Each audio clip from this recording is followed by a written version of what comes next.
Your mama told me you're on your phone way too much. So let's change that. Hi, welcome or welcome back to my channel. Today I'm doing one of my favorite things in the world, which is recommending books to you. If you've been trying to get into reading or if you have found yourself in a very long and weird slump, I've got you. I have some tips for people who want to get into reading and I have some book recommendations for the same. So let's start. Before I get into my recommendations, let me give you some tips if you're somebody who wants to start reading and you don't know where to start. So if you're already a reader, you can skip to this part of the video where I will be talking recommendations. So my first tip is find a genre that interests you and explore that. It could be a thriller, it could be romance, it could be contemporary fiction, literary fiction, classics, whatever. Do some research, take some recommendations from me and see what works for you. The second tip I have for you is shut down the outside noise. There are a lot of people telling you what is right, what is wrong, what you should be reading, what is considered intellectual to read, what is considered just, light, fluffy things. Ignore that. Ignore that completely. That is how I started. That is how I am still. It's something you do in your own time. So give yourself permission to just read whatever makes you happy. It could be anything. And the third one is learn to DNF books. DNF as in did not finish. I started doing this very recently. Even if you're 70%, 80% into the book, if you're not vibing with it, move on.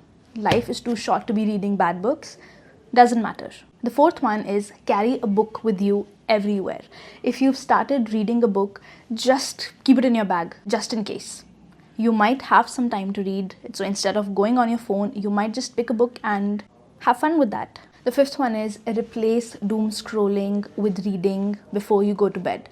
I know it's very tempting to watch Instagram reels, to watch YouTube shorts, whatever sails your boat. But before you go to sleep in the night, that is the best time to read. Reading before going to bed is the best part of my day, honestly. It's a sacred thing for me. I'm able to give 100% of my attention to the book that I'm reading. I do too fall into that rabbit hole of doom scrolling, but trust me, it is worth it. That is actually how you can get into the habit of reading and make progress on the book that you're reading. The last one that I have, this might not work for everybody, but try reading multiple books at a time. I do this almost all the time. So I keep my habit of reading and that helps me out, that works for me. So if you want, you can give that a try.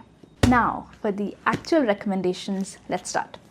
The first book that I have is Never Lie by Frida McFadden. So we're kicking things off with a thriller, which is, in my opinion, very easy to get into because it's very fast-paced. It keeps you hooked because you want to know what happens. And this is one of really good thrillers for somebody who wants to get into reading. So in this book, we're following a couple who goes to an open house and there's a snowstorm because of which they get stranded in that house. The house belongs to Dr. Adrian, who was a psychiatrist, and she mysteriously disappeared 3 years ago. We don't know what happened to her. Now here where the story picks up. The wife of the couple that we're following, she finds these old cassettes in the basement and she, like a mental person, instead of just letting it be, she starts listening to them and she goes into this true crime rabbit hole trying to put all the tapes together and trying to figure out what that person was talking about. In this book, we're following dual narratives where we're being drip-fed information in every chapter through the therapy tapes that the wife is listening to, and then we're getting a little bit of Adrian's past as well. Each chapter in the book is going to end on a cliffhanger, which makes it impossible to put down.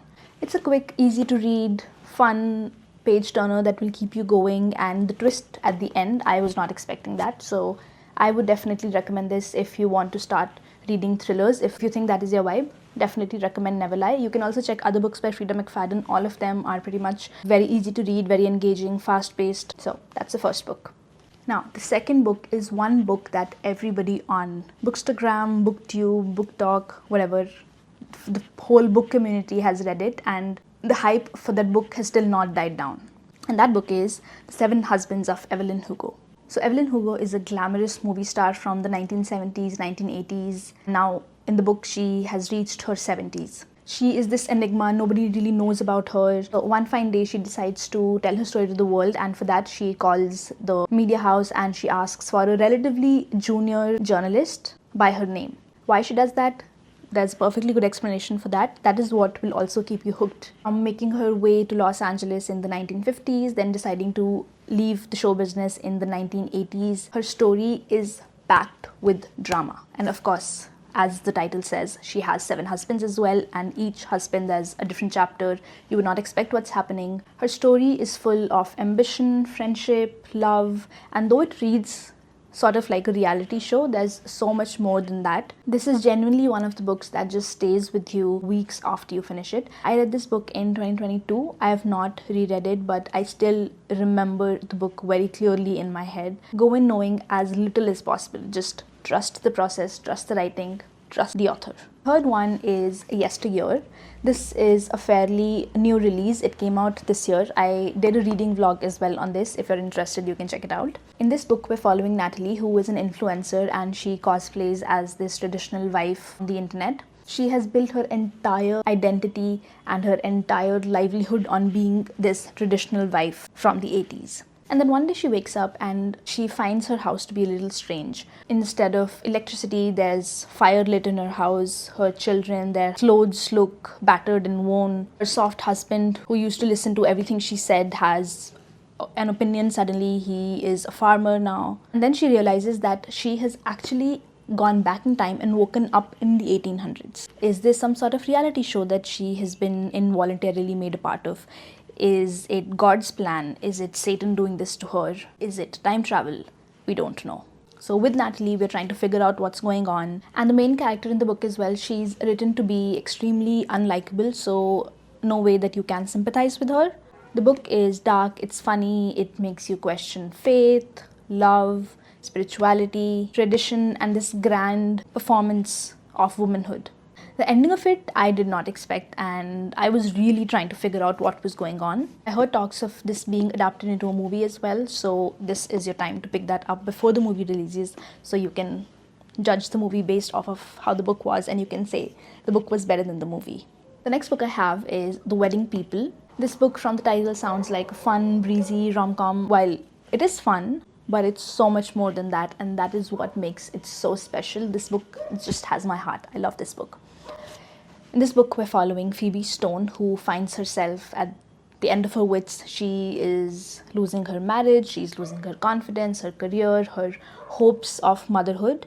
She's basically hit rock bottom. So she decides to check herself into one of the most lavish resorts that she had dreamt of going with her husband, but that's of course not happening. So she goes there alone. Now, the story picks up when Phoebe finds out that the entire hotel is booked for the weekend for this wedding that's taking place there, and the entire hotel is just filled with the wedding guests. She's the only guest there who has nothing to do with the wedding, does not know even a single soul there. And instead of just trying to get up and leave, she somehow gets pulled into the wedding. Now, the bride has accounted for every little disaster that the weekend could yield, except for Phoebe. So it gets very funny when these two women just can't stop running into each other and confiding into each other, and they form this beautiful friendship. None of the characters in this book feel flat, not even the minor ones. The plot keeps the suspense going on so many fronts. It's the kind of book where you would find yourself laughing out loud at what's happening, how absurd everything is, but also it tugs at your heartstrings a little. It's a really beautiful read. So if you start your reading journey with this book, I'm sure you're not going to look back. The next book.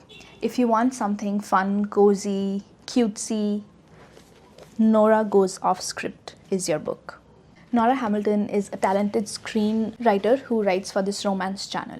She knows the formula for love, but her personal life is falling apart. Her husband just decides to up and leave her and her 2 children. So what does she do? She decides to channel all her energy into a new screenplay about her own failed marriage. Then it gets picked up to be made into a movie, and the shooting actually happens at her own house. And the actor who gets to play her husband is Leo Vance, this famous, of course, very handsome movie star. So after filming ends, Leo shows up at her door one day and he asks to stay at her house for a week, and he will pay her $10,000 in return. And since she's recently single, she can't really turn down the money. So she says yes, and that is where all the fun begins. So though this is a very rom-com kind of book, but it's also finding yourself again after life kicks you. The one thing that I really liked about this book is that our female main character, which is Nora, she does not need the rescuing. It is Leo who needs it. It's just your run-of-the-mill, very cutesy romance. It's written really well. Of course, there's love in it, but there's also growth in the characters. The book has been compared to the movie Notting Hill. It has been compared to Emily Henry's books,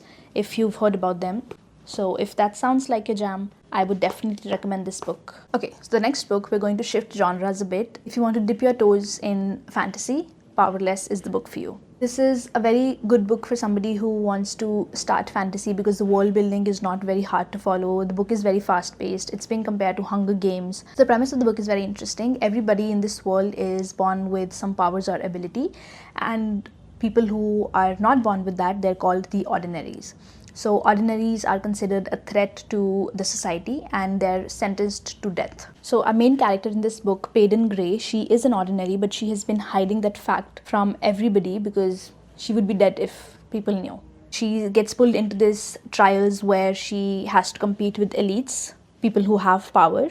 She has to fight her way through. She needs to stay alive. She needs to make sure that a secret does not get out. So it's very action-packed. So we're following two characters. We're following Payden's story as well. And then we get another POV of Prince of this kingdom, who is, of course, an elite. So the tension is high. The stakes are very high. The book is extremely fast-paced. So it's a very forbidden love sort of situation happening in the book. If that interests you, I would definitely recommend to pick this book up and give it a try. And if you seem to enjoy it, this is a series, so you would have more with the same characters in the same world. That's always a plus.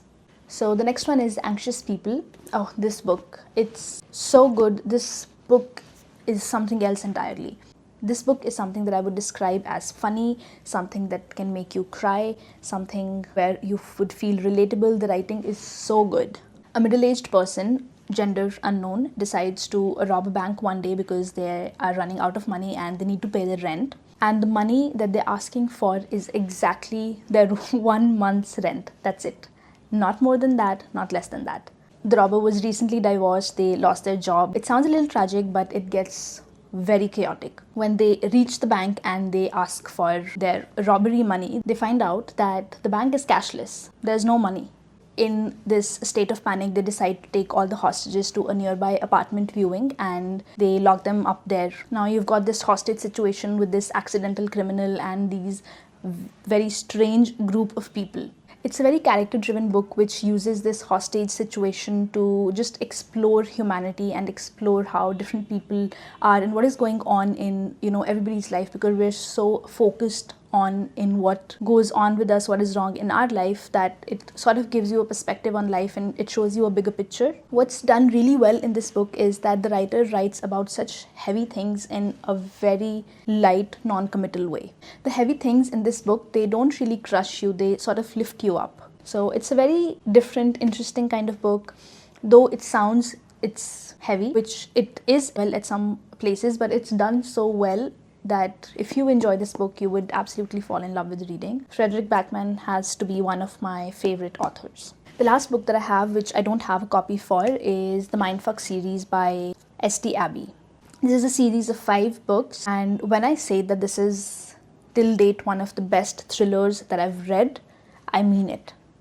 Now, if you see the covers of this book, you might feel that it's basically smut, but it's not that. I judged this book for so long. I had heard so many good reviews about it, but I would look at these covers and I would just be in no mood to read that.